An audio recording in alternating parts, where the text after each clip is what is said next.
যে কোনো বড় মাছ দিয়ে লতি দিয়ে রান্না করতে আমার তো বেশ ভালোই লাগে। আলহামদুলিল্লাহ। আসসালামু আলাইকুম, কেমন আছেন সবাই? আলহামদুলিল্লাহ, আমি তো বেশ ভালো আছি। চলে আসলাম আরও একটা ভিডিও নিয়ে আপনাদের সবার মাঝে। আজকে ছিল পাঙ্গাস মাছ দিয়ে লতি দিয়ে একটা তরকারি। কে কে আমার মতো পাঙ্গাস মাছ দিয়ে লতি তরকারি রান্না করে খেয়েছেন অবশ্যই কমেন্টে জানাবেন। আর আমার ভিডিওটা যদি আপনাদের ভালো লাগে, লাইক কমেন্ট অ্যান্ড শেয়ার করবেন, সাপোর্ট করবেন। মাশাআল্লাহ, দেখেন তরকারি কালারটা কত সুন্দর আসছে।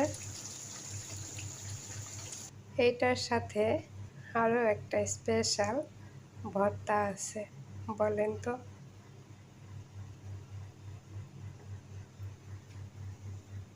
এই দেখেন, এটা হচ্ছে ভর্তা। বলেন তো এটা কিসের ভর্তা?